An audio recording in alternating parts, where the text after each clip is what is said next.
Avant de commencer la vidéo, je tiens à vous dire comme quoi les cartes graphiques que j'aurais choisi sont à mon goût. Donc du style si j'ai choisi des Nvidia ou des AMD, c'est par rapport à mes goûts. Donc je vous souhaite une bonne vidéo et ciao tout le monde. Et salut tout le monde, c'est Alexis. Aujourd'hui on se trouve pour une nouvelle vidéo. Cette vidéo sera un top 5 des meilleures cartes graphiques pour 2017. Pour commencer ce top 5, nous avons la Gigabyte GeForce GTX 1050 Ti dans les alentours de 179€. Donc cette carte graphique est de l'architecture Pascal, donc des 1000. Elle a 4 Go de mémoire dédiée, ce qui est énorme pour ce prix-là. Au niveau de la fréquence de l'horloge, nous avons 1354 MHz de base et 1468 MHz en boost. Niveau des sorties, nous avons un DisplayPort, un DVI-D et puis 3 HDMI, ce qui est pas mal. Et aussi l'alimentation, donc la catégorie 1000 demande presque pas comme alimentation, donc elle a besoin seulement d'un connecteur 6 broches.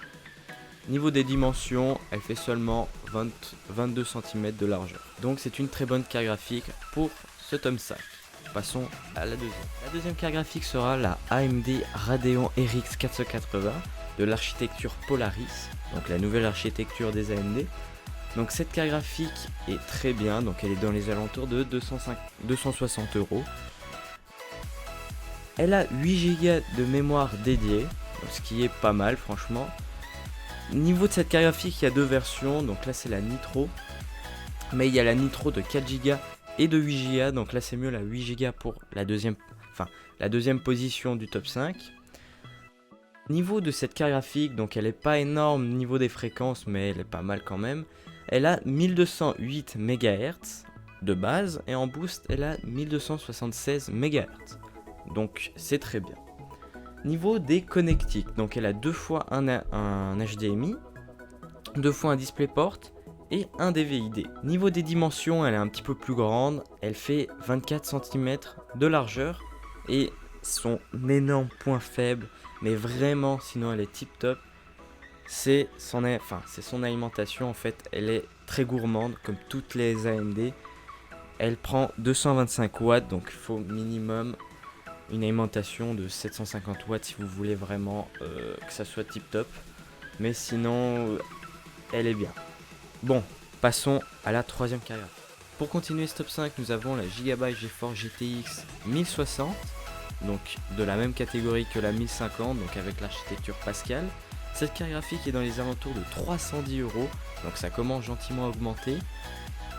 Niveau des mémoires, donc elle a 6 Go de mémoire dédiée, donc c'est pas énorme, c'est pas peu, donc c'est largement assez pour cette catégorie. Niveau des fréquences, nous avons 1582 de fréquence de base et niveau du boost 1797, donc c'est très bien. Niveau des sorties, nous avons un DisplayPort, 2 DVI-D et un HDMI. Donc c'est le point faible de cette carte graphique, c'est qu'elle a plus de DVI que de display puis d'HDMI. Donc le DVI en fait est plus vieux que l'HDMI et puis le display, donc c'est dommage niveau d'une nouvelle carte graphique. Niveau des connecteurs de l'alimentation, donc ce qui est extraordinaire avec les nouvelles cartes graphiques, c'est qu'elles consomment presque rien.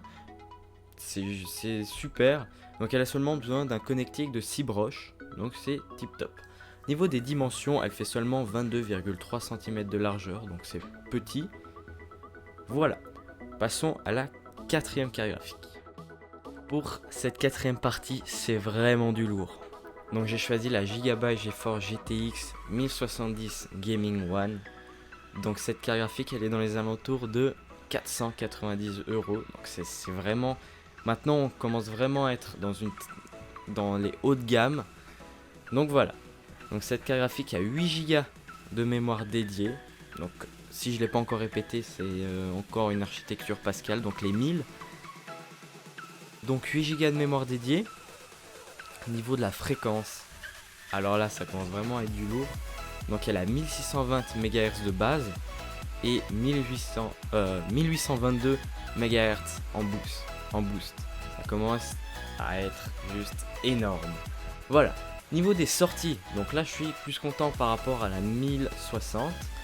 Donc là on a 3 DisplayPort 1.4, donc les derniers, une fois HDMI et une fois DVI.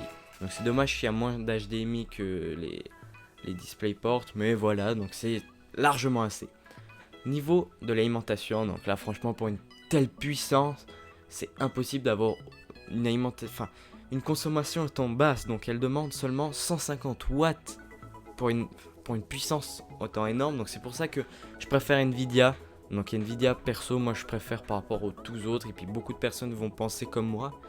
Voilà, donc là par contre elle demande un petit peu plus de broches niveau des connectiques, donc un connectique 8 broches, donc c'est pas mal, hein, mais disons que pour une telle puissance, c'est presque rien, parce que mon ancienne carte graphique par exemple elle demandait une fois 8 broches et une fois 4, une fois 8 broches et une fois 6 broches, pardon.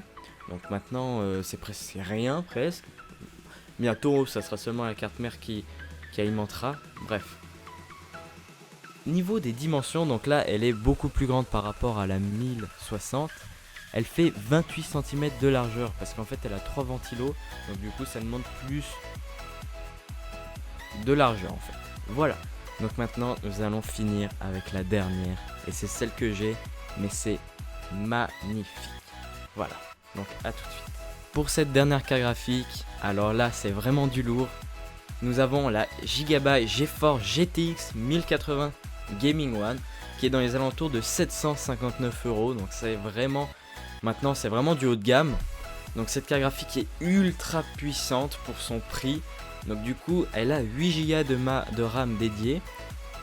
Niveau des fréquences, donc du coup elle a 1695 de base et 1860 en boost. Donc c'est énorme. Ensuite, niveau des sorties, nous avons une sortie HDMI, une sortie DVI et 3 DisplayPort. Donc c'est largement assez, c'est comme la 1070, donc c'est tip top. Niveau des longueurs de cette carte graphique, donc elle est assez petite encore. Elle fait 28,6 cm de largeur, donc ça va, c'est taille normale. Et bah comme je l'ai dit sur la 1070, ces cartes graphiques sont extraordinaires parce qu'elles consomment rien au niveau de la puissance qu'elles dégagent. Donc elles demandent aussi seulement 150 watts et 8 broches. Donc c'est juste extraordinaire pour cette carte graphique. Voilà, donc voilà, c'est terminé. Donc je vais vous expliquer 2-3 trucs juste après. Donc merci d'avoir regardé cette vidéo et ciao tout le monde. Pour clôturer cette vidéo, je tenais juste à vous dire comme quoi je vais reprendre les vidéos. Donc c'est à dire que tous les mardis je ferai une vidéo sur l'high-tech, du style une présentation d'un PC, un top 10 des meilleurs objets par exemple à 20 €, n'importe. Donc tout ce qui est dans le domaine de l'high-tech. Voilà, donc merci d'avoir regardé cette vidéo et ciao tout le monde.